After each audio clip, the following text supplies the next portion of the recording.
ভারত বাংলাদেশে গণতন্ত্রের শাসন পছন্দ করে না, শেখ হাসিনার একনায়কতন্ত্র শাসন চায় বলেই ভারত তাকে আশ্রয় দিয়েছে বলে মন্তব্য করেছেন বিএনপির senior vice chairman Ruhul Kabir Rizvi.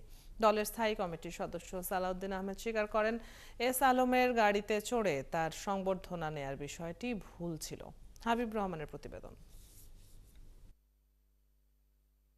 দেশের বিপুল পরিমাণ টাকা লুট ও পাচারের বিভিন্ন ঘটনায় অভিযুক্ত এস আলমের মালিকানাধীন গাড়িতে চড়ে নিজ এলাকা পেকুয়ায় সংবর্ধনা নিতে যান বিএনপির স্থায়ী কমিটির সদস্য ও সাবেক যোগাযোগ প্রতিমন্ত্রী সালাউদ্দিন আহমেদ।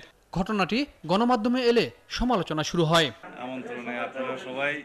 গুলশানে নিজ বাসায় এক সংবাদ সম্মেলন করে সালাউদ্দিন আহমেদ স্বীকার করেন, এটি অনিচ্ছাকৃত ভুল। গাড়িটি এস আলমের ছিল কিনা সেটি তার জানা ছিল না। আমার পক্ষ থেকে আমি জানতাম যদি যে এই গাড়ি একটি নির্ধারিত কোম্পানির বা তাহলে হয়তো আমি সাবধানতা অবলম্বন করতাম।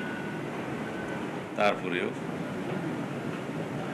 আমার এই অসাবধানতা এবং অনিচ্ছাকৃত ভুলের জন্য যদি আমি দেশবাসীর মনে কষ্ট দিয়ে থাকি এবং অনুভূতিতে আঘাত দিয়ে থাকি, সেজন্য আমি দুঃখ প্রকাশ করছি। এদিকে নয়াপল্টন কার্যালয়ে ত্রাণ বিতরণ অনুষ্ঠানে দলের senior vice chairman Ruhul Kabir Rizvi বলেন, ভারত বাংলাদেশে গণতন্ত্রের শাসন চায় না, বরং শেখ হাসিনার শাসন বাস্তবায়ন করতে চায়। তাই গণহত্যার পরও তাকে আশ্রয় দিয়েছে ভারত।